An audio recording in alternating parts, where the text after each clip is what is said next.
अस्सलाम वालेकुम नाज़रीन, प्रोग्राम दर हकीकत के साथ आपका मेज़बान बिलाल एहसन हाजिर है। नाज़रीन, आज जब हम इस लाइव प्रोग्राम के लिए स्टूडियो में मौजूद हैं तो हम अगर गुज़िश्ता हफ्ते पे एक ताराना निगाह डालते हैं तो हमें इस वक्त भी ये कहने में कोई आर महसूस नहीं होता कि इंतखाबात की सैर से हम बाहर निकल चुके हैं और इंतखाबात के जो बुखार था वो तकरीबन ख़त्म हो चुका है। हुकूमतें जो हैं कायम हो चुकी हैं, वफाकी हुकूमत कायम हो चुकी है, KP असम्बली है, सिंध असम्बली, पंजाब असम्बली कायम हो चुकी है और अब सिर्फ कैबिनेट्स का इंतजार है कि वज़रा वफाक में कौन होंगे, जबकि सिंध में वज़रा और KP में वज़रा की तैनाती हो चुकी है, पंजाब में भी हो चुकी है।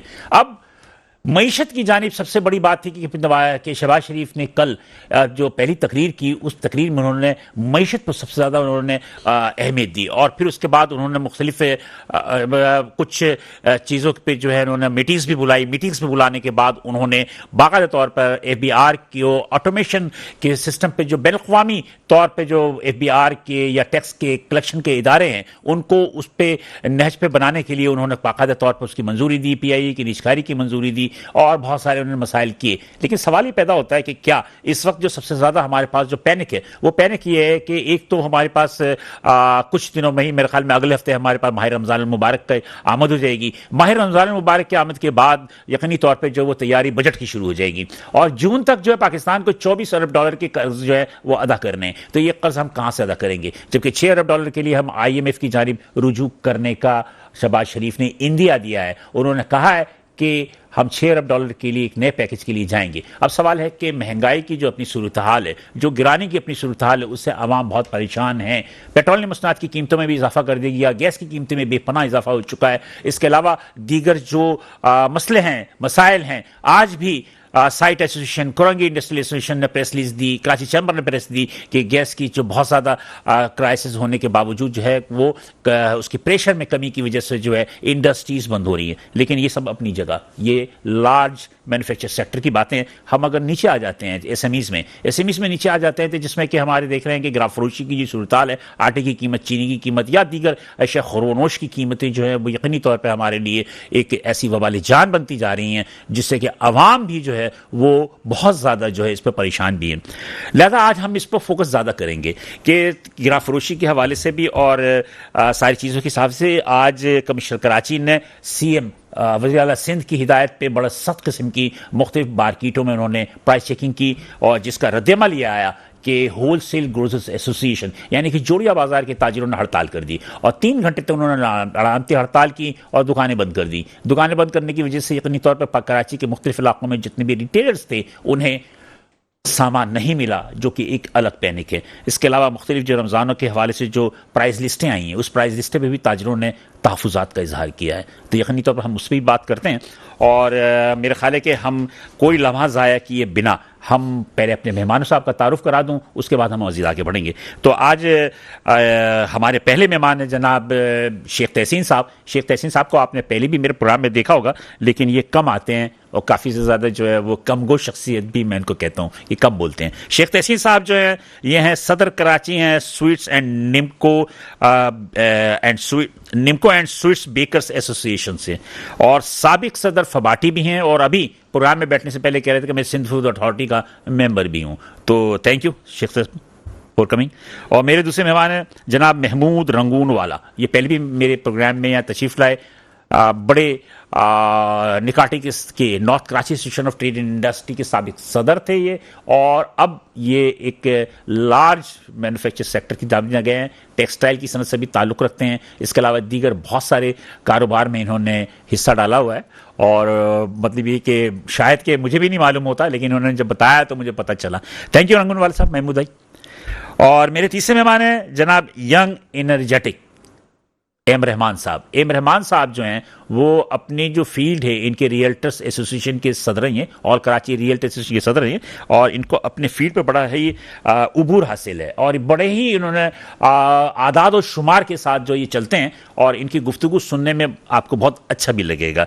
तो रहमान साहब बहुत शुक्रिया फॉर कमिंग। मेरे तीनों मेहमान आ गए हैं। मैं सबसे पहले जो है शेख तहसीन साहब चलता हूँ। शेख साहब, रमज़ान आ रहा है और आप माशाल्लाह जो आपका कारोबार है वो निम्को है, स्वीट और बेकर्स पे है और इसमें के अलावा ये है कि आप फूड इंडस्ट्री से भी ताल्लुक़ रखते हैं। तो एक आम सी राय ये थी कि कमिश्नर कराची ने जो लिस्टें जारी की रमज़ान के हवाले से वो बिना मुशावरत के की, जिस पे कि आप लोगों को कुछ तहफ़्फ़ुज़ात भी हैं। बिस्मिल्लाहिर्रहमानिर्रहीम।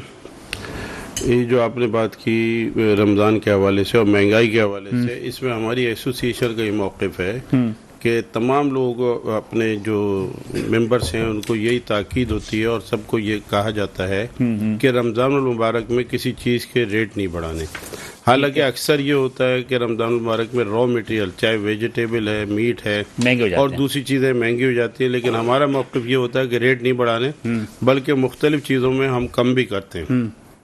और हर साल कमिश्नर कराची के साथ हमारी मीटिंग्स होती है और उसमें रेट तय होते हैं और उसको हम अप्लाई करते हैं। इस साल भी हमारी कमिश्नर कराची के साथ एक मीटिंग हुई थी और जो पिछले 2022 की जो प्राइस लिस्ट थी उसको हमने सारा कंपैरिजन बताया कि इलेक्ट्रिसिटी और गैस में 100% से ज़्यादा रेट बढ़ चुके हैं। बिल्कुल। और लेबर में भी आपको सबसे ज़्यादा जो इफेक्ट होता है गैस सबसे ज़्यादा इफेक्ट होती है और उसके रेट 139% एक साल के अंदर बढ़े। ठीक है। तो ये सारी चीज़ों को हमने दिखाया और बताया और हमने कहा कि हमारे रेट जो आमतौर पर जितने भी शॉप्स हैं उसमें 20% पिछले साल से इनहेंस हुआ है। जो पिछले साल के रेट थे 20% आप इन्फ्लेशन हमारे रेट अक्सर शॉप्स के बढ़े हुए। ठीक है। लेकिन हमने कहा कि इसमें हम ये करते हैं कि जो पिछले साल के रेट हैं उससे हमने 10% का उनके साथ कमिटमेंट हो गई कि सारी बात हो गई और रिटर्न में भी सारी चीज़ हो गई। लेकिन अनफॉर्चुनेटली जब नोटिफिकेशन आया तो उसमें जो है ना वो इससे उन्होंने कहा कि जी पिछले साल के जो 2022 के रेट हैं उसी पे बेच रहे हैं। उससे फिर हमारी उनके बाद नोटिफिकेशन के बाद दोबारा मीटिंग हुई और उनको सब हमने बताया है कि आप ये देखें कि 2022 के रेट पे किस तरीके से कोई भी बेच सकता है और कोई सरवाइव कर सकता है। बिल्कुल। इससे ये होगा लोग फिर वो चीज़ बेचेंगे नहीं जो प्राइस लिस्ट में होगी। तो इसमें आपकी जो लिस्ट आई है इसकी लिस्ट आई हुई कि 33 रुपये आलू समोसा। जी हाँ। और 28 रुपए का एक है, 33 रुपए का है, फिर कीमा समोसा भी 33 रुपए का है। इसमें बहुत सारी चीजें हैं। कंफ्यूजन और भी है कि जो दुकानदार पॉइंट ऑफ सेल पे है वो सेल टैक्स भी चार्ज होता है। अब इसमें ये चीज़ मेंशन नहीं करते, तो मेंशन नहीं करते इसकी वजह से एक बहुत मसला बन जाता है शॉपकीपर पे। जो एसीज आते हैं वो कहते हैं कि जी ये सेल टैक्स आज जैसे हुआ ना, आज जैसे गुरुजर मार्केट पे छापे मारे, सेंट्रल में छापे पड़े हैं, साउथ में पड़े हैं, तो बहुत सारे दुकानदारों ने बंद कर दिए, बहुत सारे सील हो गए। तो ताजरों ने आज तो मेरे ख्याल में काफी ज्यादा उन्होंने शदीद रद्द-ए-अमल दिया है। तो आप लोग भी देंगे? नहीं, हमारी तो आज मुशावरत हुई है और कमिश्नर साहब ने वादा सारे बेकरी बंद करेंगे। कमिश्नर साहब ने वादा किया है कि इसको देखते हैं, क्योंकि हमने उनको पूरा बताया कि देखें 2022 के रेट के अगर आप अभी अप्लाई करने जा रहे हैं तो किसी सेक्टर में भी ये पॉसिबल नहीं है कि 2022 के रेट और वो एक साल के बाद 23 में, जब 23 में फिर 24 में और 24 में 2023 के रेट जो 22 में हमने रिड्यूस करके दिए वो 23 में, और वही आप कह रहे हैं कि 24 में आप करें, तो पॉसिबल नहीं है। तो वो उन्होंने कहा कि अच्छा मैं इस पर मशावरत करके आपको जवाब देता हूँ। तो हमें इंशाअल्लाह ताला उम्मीद है कि पॉजिटिव रिस्पांस आएगा, क्योंकि चीज़ ये है ना कि एक चीज़ प्रैक्टिकली पॉसिबल नहीं है कि 2023 पे जो रेट हैं वो इस वक्त लागू हो सके। कमिश्नर कराची को रब्ता करने की कोशिश की थी मैंने, लेकिन कमिश्नर साहब ने मुझे मतलब जवाब नहीं दिया। लेकिन बहरहाल हम भी चाह रहे थे कि इस प्लेटफॉर्म पे वो भी इस बात को क्लियर करते कि आखिर ये लिस्टें जो हैं वो रिपीट की हुई। बहरहाल मेरा अपना ज़ाती राय ये है कि आप लोगों की जानिब से पूरे साल इंतजामिया से रब्ता नहीं किया जाता, सिर्फ रमज़ान करते हैं आप लोग। अमूमन ये देखेंगे पाकिस्तान में, पूरे पाकिस्तान में ये है कि ये कोई एसेंशियल कमोडिटीज़ नहीं है। समोसे, मेरा अपना ज़ाती राय है कि ये दोनों मेहमान भी बैठे हैं, मेरा ख्याल है कि हर घर में समोसे पकोड़े बनते हैं, लेकिन इसके बाद दुकानों में और बेकरी में जो रश होता है ना, तो ऐसा लगता है जैसे कि घरों में बनते ही नहीं है। तो अब एसेंशियल आइटम हो गए हैं ये। नहीं, तो एसेंशियल नहीं है ना। अगर आप देखें ना, एसेंशियल आइटम्स वो होते हैं जिन पे सेल टैक्स नहीं होता। जैसे मैदा, आटा, ये सब चीज़ें और इस किस्म की चीज़ें, इस पे सेल टैक्स लागू है बिहार की। तो आप लोग इसको एग्जेप्शन करने की कोशिश करें ना, इसलिए कि आप खजला फेनी के अलावा तो सेरी नहीं होती, रोज़ा नहीं रखते लोग।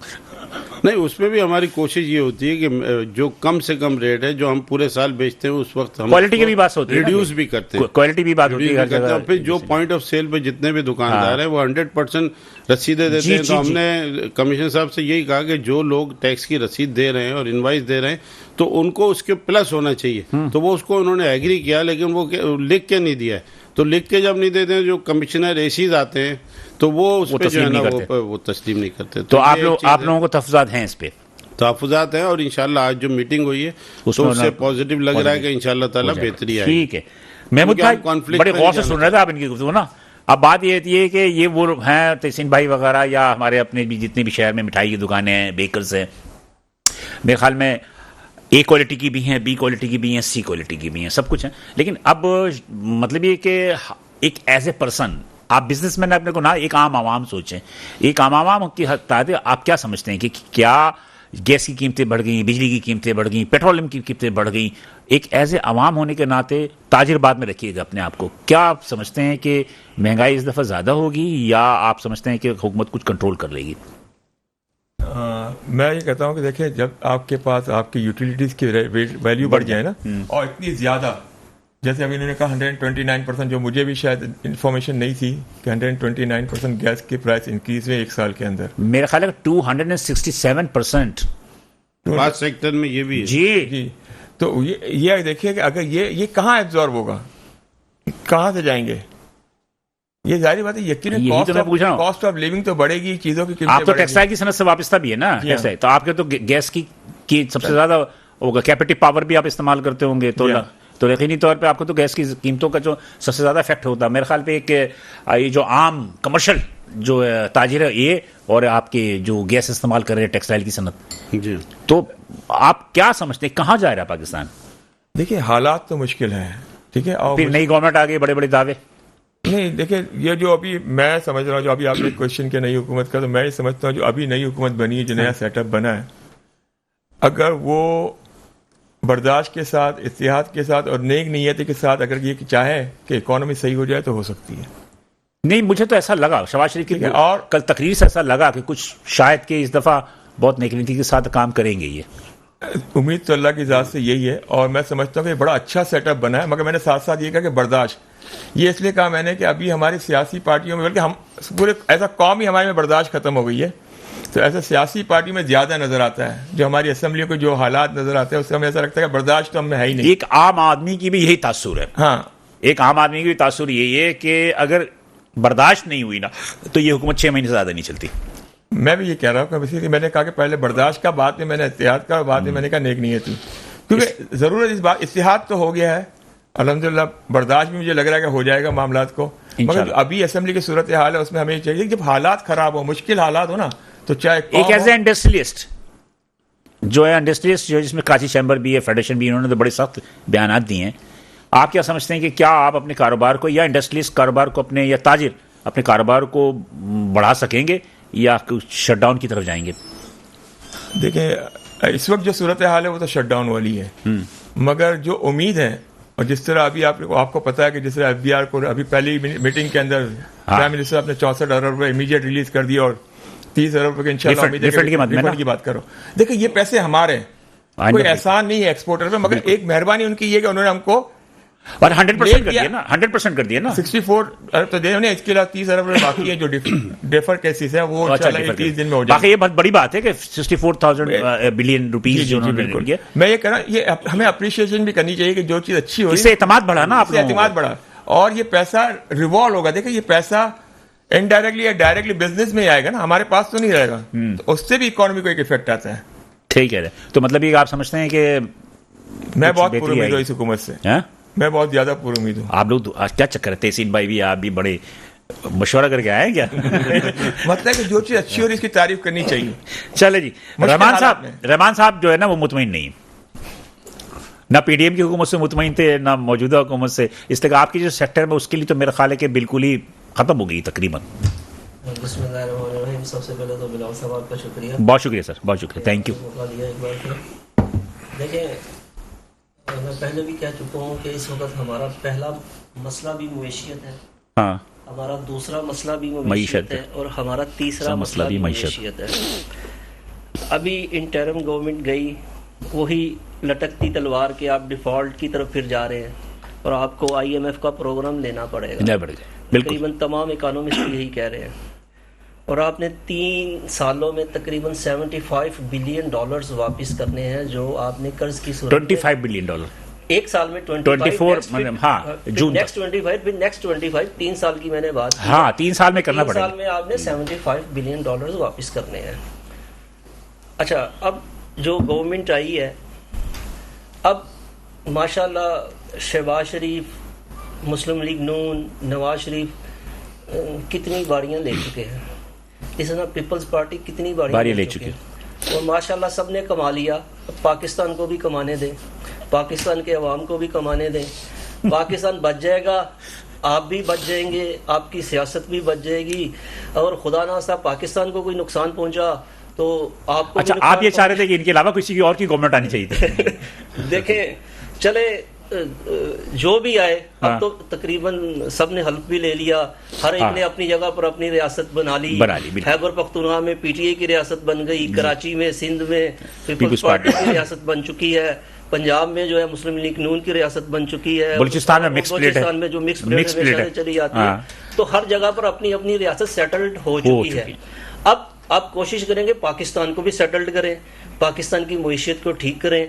इस वक्त महंगाई की जो कैफियत है आपके सामने है, कोई भी शख्स बिजली का बिल अदा कर नहीं पा रहा। ये मैं आम पब्लिक की बात कर रहा हूँ, आपकी बात दुरुस्त है। और इसके साथ साथ जो गैस जो आपको बहुत कम कीमत पर आम पब्लिक को दस्तयाब थी, अब आपने इसमें इतना इजाफा कर दिया, जिसका 3,000 रुपए का बिल आता था, उसका बिल इस वक्त अप टू 15,000 तक बन चुका है। मैं आम पब्लिक की बात कर रहा हूँ, और उस पर भी गैस का प्रेशर नहीं है।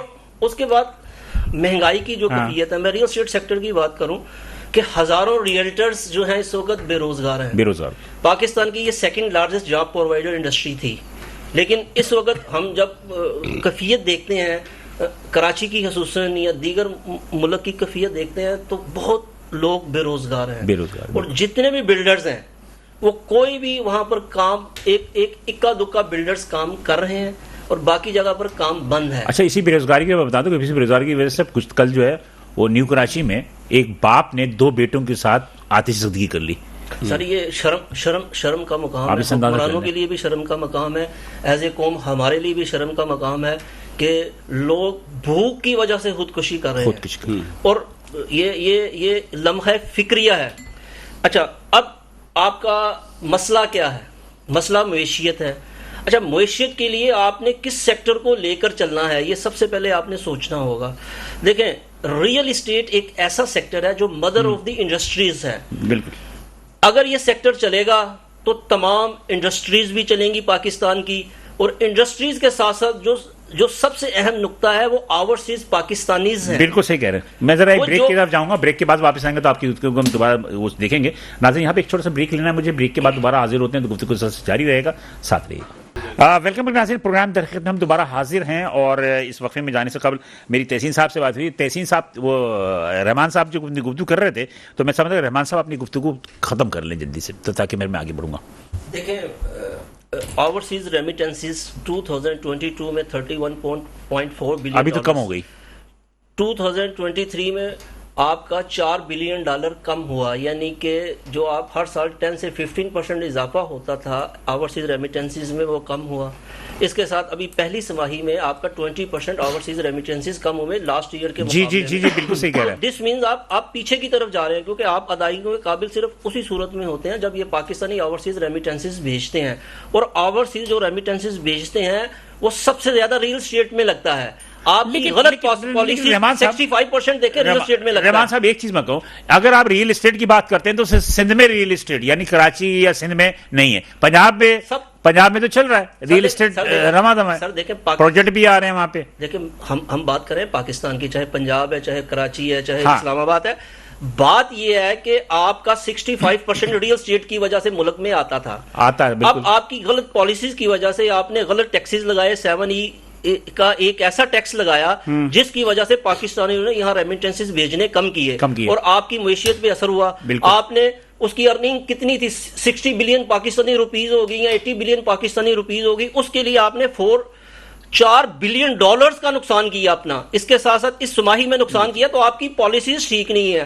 तो IMF की वजह से हुआ ना। आप दुबई की मार्केट देखें, दुबई में इस साल रियल एस्टेट की ट्रांजैक्शंस $80 बिलियन थी, जिसमें से 33% ओवरसीज मेरे ख्याल में दुबई में पैसा लेकर आए। टर्की में भी बढ़ी है, टर्की में भी कंस्ट्रक्शन की इंडस्ट्री जो है वो वही अर्ज कर रहा हूं कि हर जगह पर पाकिस्तानी पैसा, यानी कि हम दुबई में 4th बिगेस्ट नेशन थे जिन्होंने वहां पर रियल एस्टेट की मार्केट में पैसा लगाया। तो क्या वजह नहीं आप अपनी पॉलिसीज को दुरुस्त करें? यही पैसा जो पाकिस्तानी वहां पर लेके जाते हैं या कनाडा में लेके जाते हैं या यूरोप में लेके जाते हैं, आप अपनी रियल एस्टेट की पॉलिसी ठीक है, आपके मुल्क का पैसा आपके मुल्क में रहे। और दूसरा, जो हमारे बिजनेसमैन है, जो इंडस्ट्रियलिस्ट है, उनको आप तहफ्फुज़ दें। वो डर के मारे, आपकी एजेंसियों के डर के मारे पाकिस्तान से पैसा लेकर जाते हैं। आप अपनी पॉलिसीज को ठीक रखें, उनको तहफ्फुज़ दें कि आप अपने मुल्क में अपना पैसा रखें। मेरा ख्याल है कि ये जो आपने बात की ना, ये तो महमूद साहब भी मुझसे बहुत सारी बातें बता चुके हैं जो कि मैं नहीं बोल सकता, लेकिन मेरे आपकी बात सर, ये हकीकत है, ये हकीकत है कि पाकिस्तान में 100% दुरुस्त, पाकिस्तान में लोगों को तहफ्फुज़ नहीं है। वो पैसा इसलिए मुल्क से बाहर लेके जाते हैं। इसके साथ साथ दीगर मसाइल हैं, आपकी मईशत ठीक नहीं, आपका अमन अमान ठीक नहीं है, तो आपको अब ये अदालती निजाम दुरुस्त नहीं है कि जहां पर जमीनें पर कब्जे हो जाते हैं, बरसा बरस जो है उस कब्जे छुड़ाने के लिए आपको लग जाते हैं। अदालती निजाम तो 25-25 साल फैसले नहीं होते में तौबा अस्तगफिरुल्लाह, अल्लाह अब आप ये देखिए 44 साल के बाद जुल्फकार अली भुट्टो साहब की जो फांसी की सजा थी उस पे अदालत ने तस्लीम कर लिया कि प्रोसिक्यूशन जो हुई थी वो गलत हुई थी और उसके अंदर कुछ न कुछ जो ही थी। अब पीपल्स पार्टी ने आज सिंध असेंबली में करारदाद पेश की है कि जुल्फकार अली भुट्टो की जो शहादत थी उसको कानूनी शहादत करार दी जाए। बहरहाल तहसीन साहब, ये तो बहरहाल जो बात की इससे तो कोई इनकार नहीं है और हमारे पास इसका जवाब भी नहीं है। और मेरा ख्याल है कि ये क्यों हो रहा है, ये मतलब ये एक आम आदमी को ये बातें सारी पता है, तो हमारे हुक्मरानों को क्यों नहीं पता ये सारी बातें। बहरहाल एक्सपोर्ट की क्या सूरत हाल है इस वक्त? एक्सपोर्ट की सूरत हाल ये है बिलाल भाई, जैसे कि अभी बात हुई गैस सेक्टर में और जो दूसरी बिजली गैस दोनों ही इतना बढ़ गया है कि हम इंटरनेशनल मार्केट में फिजिबल नहीं रहे। तो इसमें जैसे और दूसरे सेक्टर्स को इंसेंटिव दिए गवर्नमेंट ने, जैसे टेक्सटाइल वगैरह को, इस तरीके से मेरी रिक्वेस्ट है अब तो इंसेंटिव खत्म कर दिया इनका भी कहाँ है? कुछ ना कुछ है, गैस वगैरह, गैस की सब्सिडी खत्म कर दी, खत्म कर दी। नहीं, बिजली पे भी है ना कुछ, ना सब खत्म कर दी। अच्छा, सब खत्म कर दी। लेकिन बहरहाल ये है कि हम जो है इंटरनेशनल मार्केट में इतने फिजिबल नहीं रहे। अल्हम्दुलिल्लाह अगर फूड सेक्टर को देखें तो टी-डैब ने पिछली एक फूड एग्री के नाम से एक एग्जीबिशन की, तो उससे बहुत अच्छी अभी दुबई में भी हुई थी फूड, और अभी एक फूड जो फूड जो हुई उसमें भी तकरीबन 100 पाकिस्तानी कंपनीज ने शिरकत की। 50 टी-डैब के थ्रू थी और 50 वैसे ही इंडिपेंडेंट थी। और उस सिलसिले में भी ये है कि हमारी जैसे जुबैर मोतीवाला साहब से भी वहाँ एग्जीबिशन में बात हुई कि अगले साल वहाँ पे जगह को बढ़ाया जाए, क्योंकि बहुत सारी पाकिस्तानी कंपनियां जो रह गई। जी बिल्कुल, जितनी कंपनियां पार्टिसिपेट करेंगी हमें एक्सपोर्ट के ऑर्डर ज़्यादा मिलने की तवक्को रहेगी इंशाल्लाह। तो इसमें यह है कि पाकिस्तान की फूड सेक्टर में ग्रोथ शुरू हो गई है, लेकिन अगर कुछ हमें इंडस्ट्रियल कुछ सपोर्ट मिलेगी तो इंशाल्लाह ताला और मजीद बढ़ सकती है। एक मिडिल ईस्ट और यूरोप में एक चक्कर है हलाल फूड। जी, हलाल फूड, ये हलाल फूड की सर्टिफाइड जो होती है, सर्टिफाई होती है ये सारी, ये हलाल फूड कोई भी लिख सकता है अपने हाथ से कि भाई ये हलाल फूड है। ये हलाल तो वो होती है जो चीज़ कि इंसान किसी चीज़ को उसका दिल चाहे कि हाँ ठीक है ये हलाल हम खा सकते हैं। तो ये हलाल फूड का एक जो चक्कर चल रहा है ये क्या है? नहीं, हलाल फूड की देखें सर्टिफाइड बॉडीज हैं पूरी दुनिया में, हर मुल्क में हैं मौजूद, और वो एक एक चीज़ को सर्टिफाइड करते हैं। अगर हमारे यहाँ भी है तो जो इंग्रेडिएंट आ रहे हैं वो इंग्रेडिएंट बाज़ औक़ात ऐसी सोर्स होती है कि जो हलाल सोर्स नहीं होती। जी। तो एक एक इंग्रेडिएंट को देख के और उसको वेरीफाई करते हैं, तो ये हलाल सोर्स इस तरीके से। अच्छा, इसी तरीके इंडस्ट्री के हवाले से मैं कह रहा था, जैसे नई हुकूमत की बात हो रही है, इंडस्ट्रियलाइजेशन की बहुत ज़रूरत है। इंडस्ट्रियलाइजेशन के लिए हमें, जैसे पिछली हुकूमत ने मशीनरी मंगा दी, तो मशीनरी तो आ गई, लेकिन अभी आजकल की ज़रूरत है कि जो लोगों के पास इंडस्ट्री के प्लॉट मौजूद हैं लेकिन वो कंस्ट्रक्शन नहीं कर पा रहे अपने। इसमें सर मुआवजत के साथ इसमें आपके अपने ताजरों की भी बहुत मसला है कि वो इन्वेस्टमेंट करने के लिए प्लॉट ले लेते नहीं तो और वो तालीम बात अब आप देखें ना, अगर एक इंडस्ट्री बनाने के लिए आजकल जो दौर है वाले बैठे हैं उनको नहीं, आजकल जो दौर है, अगर एक इंडस्ट्री 1 एकड़ की आप जगह बना रहे हैं तो उसमें 40 करोड़ चाहिए। तो इंडस्ट्रियलिस्ट भी ये देखता है ना कि ये 40 करोड़ में इस पर लगा के तो मैं इसका रिटर्न क्या आ रहा है, तो वो रिटर्न आजकल के माहौल में नजर नहीं आ रहा, तो इसलिए वो कहीं ना कहीं उसको पार्क करता है, बैंक में रखवा देगा, कहीं भी रखवा देगा।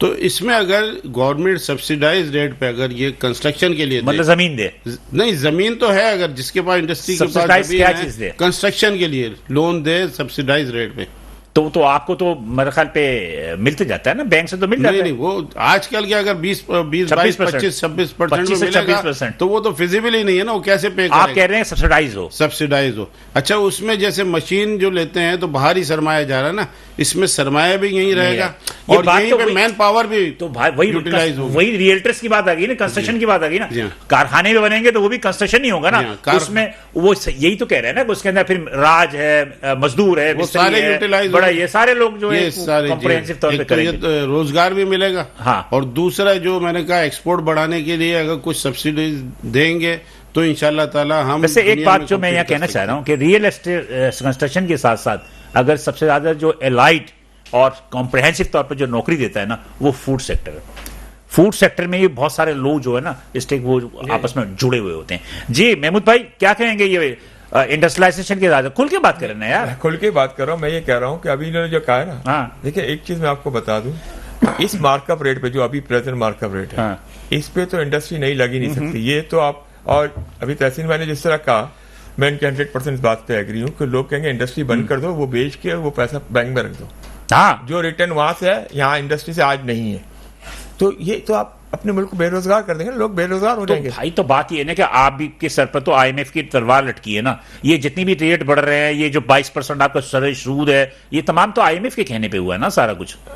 बिल्कुल आई एग्री विद तो फिर- आईएमएफ के कहने पे हुआ, मगर मसला है सारा शरह सूद को जो है ना, जैसे अभी इन्होंने कहा कि कोई सब्सिडी दे दे, मैं ये कह रहा हूँ आप सिर्फ इंटरेस्ट रेट कम कर दे फैक्ट्री कंस्ट्रक्शन कॉस्ट पे, जो नई फैक्ट्री है उसकी कंस्ट्रक्शन कॉस्ट की कॉस्ट इंटरेस्ट रेट बिल्कुल सही कर। अच्छा, मेरे साथ लाइन पर मौजूद है रऊफ इब्राहिम साहब, होलसेलर्स ग्रोसर एसोसिएशन के सदर हैं। मैं इनसे बात करूँ फिर हम रहमान साहब की तरफ बढ़ेंगे। अस्सलाम वालेकुम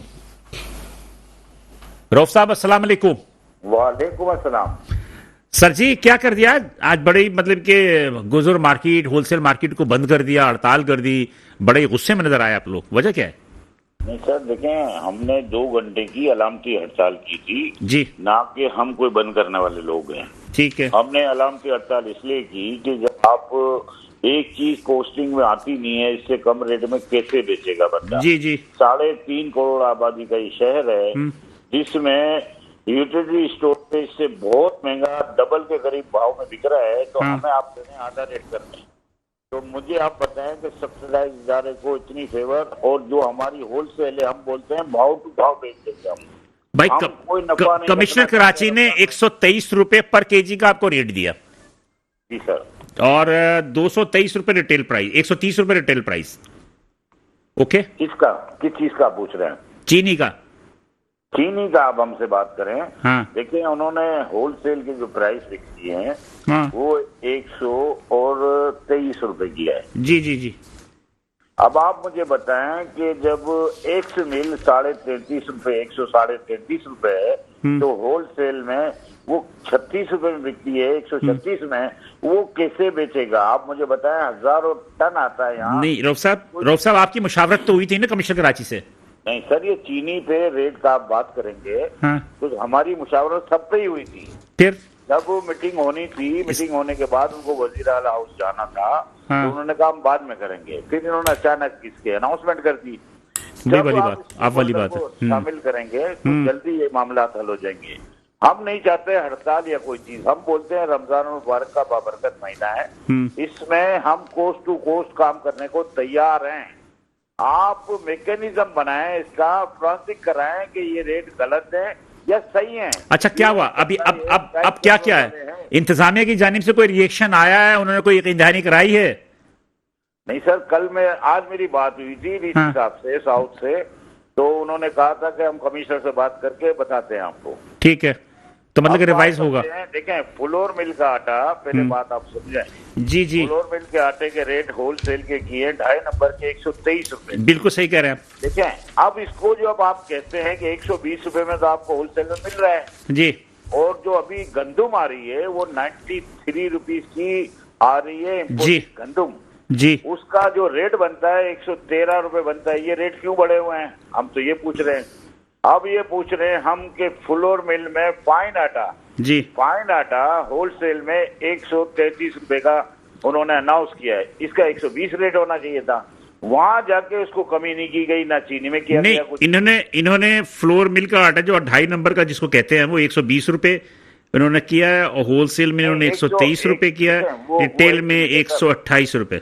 लेकिन मेरी आज फ्लोर मिल एसोसिएशन से भी बात हुई थी, आमिर अब्दुल्ला से, तो उसने कहा कि आटे की कीमत बिल्कुल दुरुस्त है, 120 रुपए पर किलो के हिसाब से जो है हम आटा जो है वो फ्लोर मिल से जो है हम प्रोवाइड कर रहे हैं, और गंदम का कोई भी क्राइसिस नहीं है। मैं आपको पोस्टिंग भी देता हूँ, आपको गंदम का रेट भी देता हूँ, और आपको ये भी बताता हूँ कि ये जो गरीब की खुराक है, हम कमिश्नर साहब हमारे साथ ताउन करते हैं, सलीम राजपूत साहब जी, हम ये नहीं चाहते कि जो रेट हैं अगर किसी गरीब का भला होता है उसमें हम शामिल हैं। चले अब यहाँ आ जाए हमारे साथ जो मसला चले, ये सारी बहस छोड़े रऊफ इब्राहिम साहब, ये सारी बहस छोड़े, चले आप ये कहें कि एक महीना मुनाफा जो है वो नहीं कमाएंगे। बात हम तो यही कह रहे हैं आपसे, जो आप कह रहे हैं उसकी तारीफ में खत्म हो गई बात, फिर झगड़ा है ही नहीं। झगड़ा तो चीज का है। अब आप मुझे बता दें एक बात, फिर ईद के बाद फिर बैठ के झगड़ा करेंगे। नहीं सर, आप पहले बात समझ लें। जब आप मूंग की दाल 255 की होलसेल में है जी, जिसका यानी इंपोर्टेड दालें आती हैं 80% रॉ मटेरियल जी, तो उसको 35 रुपए माइनस कर दिया गया जी। अब आप मुझे बताएं, 2 नंबर दाल 215 की 240 कर दी, हाँ। अब 240 को 215 कर दिए, मसूर दाल को 250 के 290 की 250 कर दिए, ठीक। अब ये चावलों में आप देखें, हाँ। ये 70 रुपए से 85 रुपए तक का फर्क कर दिया गया। बिल्कुल सही कह रहे हैं। माल किससे बिकेगा आप मुझे बता दें। हम तो बोलते हैं हमें भाव टू भाव बेचना है, रमजान महीना है, चले बरकत महीना है। बहुत शुक्रिया रऊफ इब्राहिम साहब, आपकी बात हमें समझ में आ गई, और यकीनी तौर पे ये है कि आप इंतहा पसंदी नहीं दिखा रहे, कि बड़ी अच्छी बात की कि उन्होंने 1 महीने के लिए मुनाफा नहीं कमाएंगे, और जो चीज़ें गलत हैं वो गलत हैं, और हुकूमत को भी, कमिश्नर कराची को भी, इंतजामिया को भी जानिब तवज्जो देनी चाहिए कि ये चीज़ें सही हो सकें। मैं एक छोटे से वक्फे की तरफ जाऊँगा, उसके बाद वापस आएंगे तो रहमान साहब से कुछ दीगर मसाइल पर भी गुफ्तगू करेंगे। एक छोटा सा वक्फा लेंगे, साथ रहिएगा। वेलकम बैक नाज़रीन, प्रोग्राम में दरअसल हम दोबारा हाजिर हैं। नाज़रीन, एक बहुत सी कॉम्प्लिकेशन चीज़ें, मेरे साथ 2 बहुत ही मोतबर शख्सियत जो है वो इंडस्ट्रियलिस्ट के हैं, और एक इंतहाई काबिल इज़्ज़त जो शख्स है मेरे साथ रियल्टर्स के हैं, जो कि मेरे ख्याल है कि हर प्रोग्राम में जो है ना वो उनका दिल नहीं बस नहीं चलता कि वो किसी तरह जो है ना वो 7E का निज़ाम ख़त्म करें। अब नई हुकूमत आ गई है, आपका कोई वक्त जाके मिले तो सही ना उनसे जाके, अब उनको नए सिरे से जो है थोड़ा सा करें। मुझे देखिए एक बात बताऊं रहमान साहब, मुझे शहबाज शरीफ के मूड से ऐसा पता चला, आसिफ अली जरदारी के मूड से ऐसा पता चला कि अब वो कुछ रेवोल्यूशन, मतलब कि इनकलाब लाना चाहते हैं पाकिस्तान के लिए। देखें, पहली बात तो आपकी प्रायोरिटीज क्या है। मुस्लिम लीग नून की जब भी गवर्नमेंट आई, रियल इस्टेट के लिए अच्छी गवर्नमेंट नहीं थी। अच्छा, अब मसला ये है कि देखें, आपके मुल्क में इस वक्त 80 लाख घरों का शॉर्टफॉल है। आपको हर साल 5 से 7 लाख घर चाहिए आपकी पॉपुलेशन के हिसाब से। यकीन करें, अगर इस 80 लाख घरों के शॉर्टफॉल को मुकम्मल करने के लिए ये सी पैक से बड़ा गेम चेंजर खुद ब खुद साबित हो सकता है। बिल्कुल सही कहा। ये बिलियन ऑफ डॉलर्स की सरमायाकारी है, और इसमें जितना मटेरियल लगता है उसमें 90% आपके मुल्क में ही पैदा होता है। मुल्क में अगर कारखाने लगे तो वो गेम चेंजर नहीं है सर। देखें, कारखाने कब लगेंगे? अगर एक घर कंस्ट्रक्ट होगा, वहां पर ब्रिक्स लगेगा, वहां सरिया लगेगा, वहां पर वुडन लगेगी, वहां पर पर्दा क्लॉथ लगेगा, वहां पर सैनिटरी लगेगी, वहां पर पाइप की सनत लगेगी। यानी कि एक घर में आप सैकड़ों किस्म का इक्विपमेंट्स या लाइट्स के इक्विपमेंट्स हैं। कारखाने में भी ये सूरत है कि उसके अंदर कारखाने कब चलेंगे? टाइल्स लगते हैं, दरवाजे हैं, टाइल्स हैं, हर चीज। यानी कि रियल एस्टेट के साथ हर सनत जुड़ी है। यानी कि जब एक बंदा नया घर लेता है तो वो नई गाड़ी भी लेता है, वो नई मोटरसाइकिल भी लेता है, नया एसी भी लेता है, नया यूनिट भी लेता है, नई लाइट भी निकालता है। यानी कि आपका मतलब ये है कि एक घर बनने से सैकड़ों इंडस्ट्री चलती हैं, लोगों को रोजगार मिलता है। तो आपको अपनी प्रायोरिटीज में इसको लेकर आना पड़ेगा। महमूद साहब तो बिना कंस्ट्रक्शन के लोगों को किराए पर गाड़ियां भी दे देते हैं। जो देखें, मैंने ओवरसीज पाकिस्तानीज का जिक्र किया। आप एक हमारे जो 10 मिलियन पाकिस्तानी हैं वो हमारा सरमाया है, उनको आप यूज करें। वो दुनिया के दीगर ममालिक की रियल स्टेट में सरमायाकारी की बजाय अपने मुल्क में करें। अच्छा, एक बात मैं करूंगा, इसहाक डार साहब जो थे जब वजीर खजाना थे, उन्होंने कहा था ये अनप्रोडक्टिव यूनिट है रियल स्टेट। तो मैं उनके नॉलेज में ये डालना चाहता हूं कि पाकिस्तानी यहाँ पर जब दुबई पैसा लेके जाते हैं वहां पर एक या दो ऐसे लोग होंगे जो वहां इंडस्ट्री में सरमाया लगाते हैं, बाकी 98% रियल एस्टेट खरीदते हैं, चाहे विला खरीदते हैं चाहे प्लॉट खरीदते हैं। इसी तरह जब कनाडा में कोई पैसा लेके जाता है पाकिस्तानी तो वो रियल एस्टेट में खरीदता है। आप दुबई की मिसाल दे रहे हो, मैं कह रहा हूं कि कराची सिंध में जो कंस्ट्रक्शन पे जो बवाल आया, जवाल आया, तो आप देखें कि ये सारे के सारे उठ के कराची के ही बिल्डर जो है पंजाब चले गए, बिल्कुल, और पंजाब में जाकर उन्होंने शुरू कर दिया। अभी सर दुबई में आपका इतना पैसा गया जिसका आप सोच भी नहीं सकते। ये सारा पैसा रियल एस्टेट में लगा है, तो क्या वजह नहीं आप पाकिस्तान में आप पॉलिसीज ठीक करें, आप रियल एस्टेट में पैसा आएगा। अगर ये एक छोटा सा मुल्क हर साल 30 से 40 बिलियन डॉलर ओवरसीज से खींच सकता है, तो आप तो इतना बड़ा मुल्क लेने के बाद आपके लिए क्या मसला है? मेरा मसला ये है, आप ये बात यहाँ कर रहे हैं ना, मेरे ख्याल है आपकी कोई हुकूमत के आला उहदेदारों से इस मसले पे गुफ्तगू हुई? पाँव पड़ना बाकी रह गया था, बाकी सब काम कर लिया था। अब क्या करें? यानी कि मतलब सर देखिए, हमारा काम है मशवरा देना। हर साल जब भी वैल्यूएशंस आती हैं, हमने कहा आप कोई ऐसा निजाम वाजिया करें कि जो मुस्तकिल चले, मुस्तकिल बुनियादों पर आप कंटिन्यूसली चले कि ये 5 साल के लिए आबाद इतनी बड़ा जा रहा है जी। आबाद आपके पीछे नहीं खड़ा आप लोगों के? सर बिल्कुल, आबाद भी अपने मशवरे देता है, हम भी अपने मशवरे देते हैं, लेकिन मसला ये है कि देखें जो बिजनेसमैन सोच सकता है, क्योंकि हम फील्ड के लोग हैं, जो मशवरा हम दे सकते हैं वो कोई और नहीं दे सकता। वो जो 1 लाख रुपए तनख्वाह लेता है या 2 लाख तनख्वाह लेता है, वो इतना बड़ा बिजनेसमैन नहीं बन सकता। वो पॉलिसीज देता है, यानी कि एक सेक्शन ऑफिसर से पूछे, वो पॉलिसी बनाता है। आप लोग थिंक टैंक हो, उस इंसान से पूछे कि यार तेरा बिजनेस है क्या काम, तू क्या मशवरा देगा, तू तो 2 लाख रुपए की जॉब कर रहा है, यहाँ पर बिलियन ऑफ डॉलर्स की इंडस्ट्रीज हैं, इतने इतने बड़े। अंबानी की अभी जितनी शादी में पैसे लगे उतना पाकिस्तान IM से कर्जा मांग रहा है, तो आपको शर्म आनी चाहिए अपनी पॉलिसीज के ऊपर कि यार आप क्या कर रहे हैं इस मुल्क के साथ। बात में जान है, रहमान साहब की बात में जान है कि आप ये देखें कि पाकिस्तान 1 अरब डॉलर के लिए नाक से लकीर खींच रहा है और लोग अपनी शादियों पे खर्च कर रहे हैं, और मेरा ख्याल है कि इतने ज्यादा पैसे तो एक आम से ओवरसीज पाकिस्तानी के पास भी सर मैं ये कह रहा हूँ कि उसकी जो वर्थ है वो उसकी वर्थ पाकिस्तान की टोटल जो हमारी ग्रॉस डोमेस्टिक प्रोडक्ट है उससे भी ऊपर है। तो आप क्या इस अच्छा चले, ये नई हुकूमत आई, इससे कुछ वक़्त हैं सर? नहीं है, सुना कि मैंने सुना मैंने कि सर सब बाड़ियां ले चुके हैं, नहीं गवर्नमेंट नहीं है। नहीं देखिए, सुना मैंने कि जैसे कि वो आर्मी चीफ के साथ मिलकर उन्होंने एक IFC जो उन्होंने इदारा बनाया है, उसमें आज general chief of army staff जो आपके आसिम मुनीर साहब हैं, ये काफी इंटरेस्ट दे रहे हैं। इन्हीं की वजह से देखिए इस मामले में भी थोड़ा काबू पाया गया। सर देखिए अच्छी बात है, हम तो चाह रहे हैं कि पाकिस्तान के कुछ कर लें, पाकिस्तान बच जाएगा तो ये आर्मी भी बचेगी, ये इंडस्ट्रियलिस्ट भी बच जाएगा, ये सियासतदान भी बच जाएगा। अगर पाकिस्तान आपका खुदा ना इसको कुछ हुआ तो क्या इस मुल्क में रहेगा? सर हालत इतनी बुरी हो चुकी है, आप नहीं सोच सकते, आपको अंदाजा नहीं है। लोग खुदकुशियां कर रहे हैं, अभी आपने बता दिया ना आपको कि बच्चे के साथ खुदकुशी कर ली। हमारे जैसा शख्स जो वेल सेटल्ड है वो इस कैफियत में परेशान है, तो आम आदमी। तहसीन भाई इनको तसल्ली तो दें। नहीं, ये जैसे बात कर रहे हैं कंस्ट्रक्शन के हवाले से और होम के हवाले से, मेरा मौक़िफ़ था कि इंडस्ट्री के हवाले से, और दोनों चीजें जरूरी हैं, दोनों चीजें जरूरी हैं, क्योंकि उसमें भी कंस्ट्रक्शन फैक्ट्री की हो या वो हो, दोनों में जॉब्स भी क्रिएट होंगी और तमाम चीजें। अच्छा, इंडस्ट्री का ये है कि इंडस्ट्री बनने के बाद वो कंस्ट्रक्शन भी हो गई, उसके बाद मजीद जॉब्स मिलेंगी जो वहां पे लोग वर्क काम करने के लिए जाएंगे। और इंडस्ट्रियल जोन, मेरे ख्याल है कि महमूद साहब इंडस्ट्रियल जोन तो नया कोई नहीं बन रहा ना?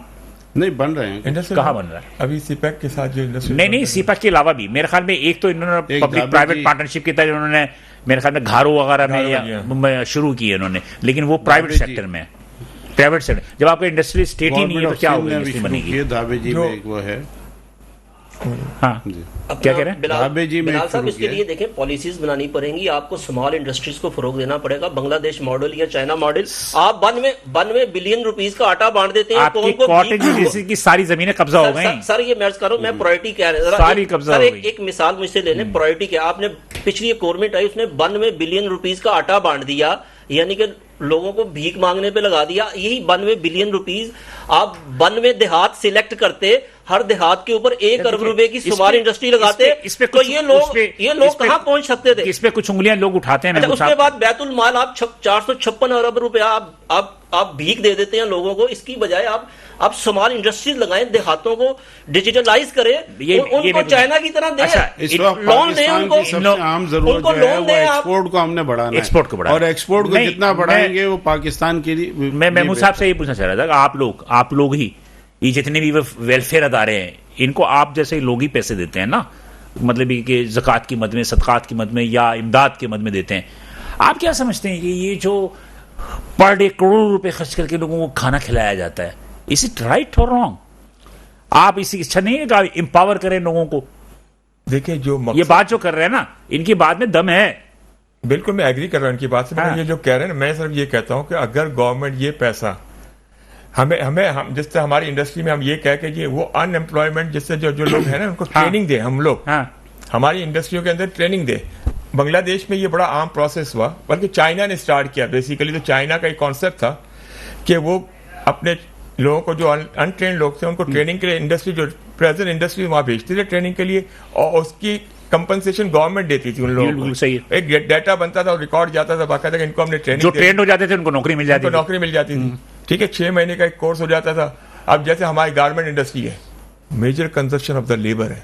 आप सोचिए अगर वहां पे हम लेबर को ट्रेनिंग दे, जिस तरह अभी ये बांग्लादेश की बात करें तो बांग्लादेश गारमेंट में है ना, गारमेंट में इस वक्त नंबर 1 है, नंबर 1 चाइना को कम्पीट कर गया जिसके पास अपना रॉ मटेरियल। लेकिन एक आई एम सॉरी टू से, कोरोना में पाकिस्तान नंबर 1 बन गया था। देखिए वो पाकिस्तान नंबर 1 गया था कोरोना में। नहीं, मुझे बताइए, टाइम चूंकि महदूद है मेरे पास, इसे समझना, ये जो आप लोग जो वेलफेयर इदारों को पैसे देते हैं, एक दिन में मुझे याद है, चाहे कि मैं नाम नहीं लेना चाहता, एक बहुत बड़ा वेलफेयर इदारा है, वो एक दिन में जो है 50 लाख से 1 करोड़ रुपए का खाना खिला देता है पूरे पाकिस्तान। 4 लाख आदमी को। हाँ, तो ये महीने में 30 करोड़ रुपए हो गए।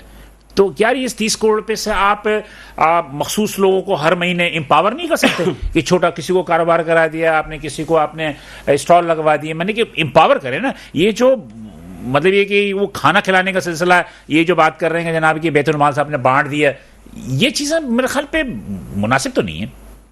मैं आपकी बात से एग्री हूँ। हाँ। देखिए हर काम का एक अच्छा मकसद से स्टार्ट लिया जाता है, मगर हमारे यहाँ होता है कि उसका रिवर्स इफेक्ट हो जाता है।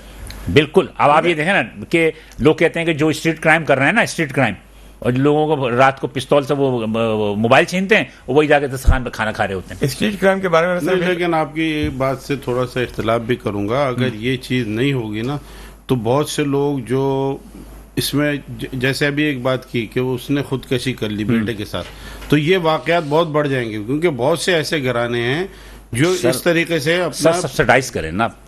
आप हर के लिए तो दस्तरखान ना खोले ना।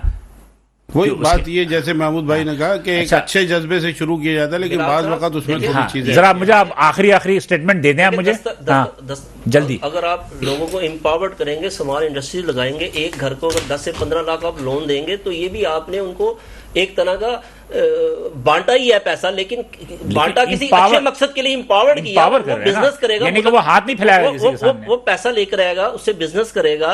इसी तरह आप स्मॉल इंडस्ट्री जोन बनाएं, हर देहात में जाए, हर जगह की आप देखें कि वहां पर क्या स्मॉल इंडस्ट्रीज बनाएं। अगर आप रिमेंबर करें, जल्दी बताइए।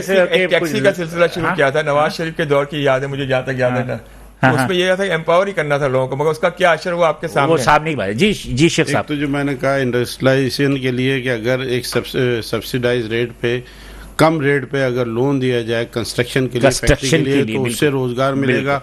और दूसरा, एक्सपोर्ट बढ़ाना हर सेक्टर में बहुत इंतहाई जरूरी है। और लेकिन हुकूमत की पॉलिसीज में भी थोड़ी तब्दीली की जरूरत है। तब्दीली की जरूरत है। IMF की जाहिर सी बात है रिक्वायरमेंट्स हैं, लेकिन उनके साथ रहते हुए हम अपनी एक्सपोर्ट को कैसे बढ़ाएं, इसको हमने देखना होगा। थैंक यू सर, तीनों हजरात का बहुत शुक्रिया कि वक्त ऐसे गुजर गया हमें पता ही नहीं चला। लेकिन बहरहाल मेरा अपना ज़ाती राय है कि ये गुफ्तगू इतनी ज़्यादा डीप में है, इतनी गहराई में, कि हम शायद के 3-4 प्रोग्राम भी कर लें तो इसका हल मुझे नज़र नहीं आता। लेकिन तीनों मेहमानों ने जो गुफ्तगू की है, मैं समझता हूँ कि ईमानदारी की बात ये कि टू दी पॉइंट ऐसी बातें की हैं कि हमारे अपने जो थिंक टैंक्स हैं या पॉलिसी मेकर्स हैं, उनको इस तरफ सोचना चाहिए। बिलाल को इजाज़त दीजिए, इंशाल्लाह अगले हफ्ते इसी दिन इसी वक्त आपसे दोबारा मुलाकात होगी। अल्लाह हाफ़िज़।